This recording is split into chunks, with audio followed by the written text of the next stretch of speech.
Join me as I challenge myself to tackle the biggest things holding me back from real confidence, and see if I can break through those barriers. Real confidence is something we all strive for, but it can be elusive. It's that feeling of being completely comfortable in your own skin, not just on the surface, but deep down. When you're truly confident, you're able to take risks, speak your mind, and pursue your passions without fear holding you back. But for many of us, confidence is something we struggle with daily. We doubt ourselves, our abilities, and our worth. One of the biggest barriers to confidence is the fear of failure. We're often afraid to try new things or take risks because we're worried about what might happen if we fail. We also tend to be our own worst critics, beating ourselves up over every little mistake. Negative self-talk can be a major confidence killer. And then there's the comparison game. We look at others and think they're doing better, achieving more, and being more successful.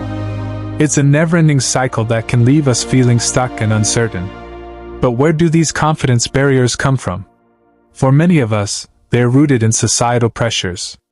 We're constantly bombarded with messages about what we should look like, what we should achieve, and how we should behave. We're also shaped by our past experiences.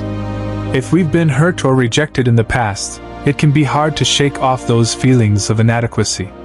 And then there are our internal beliefs. If we believe we're not good enough or smart enough, it's going to be tough to feel confident.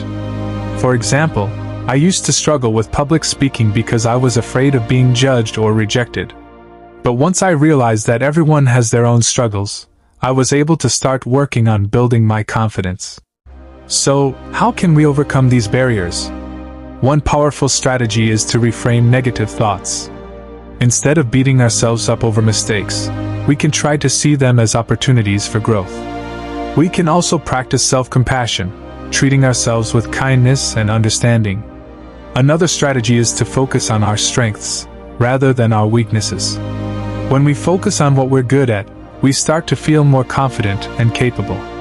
And finally, we can try to reframe failure as a stepping stone to success. Every successful person has experienced failure along the way, but they've learned to use it as a chance to learn and grow.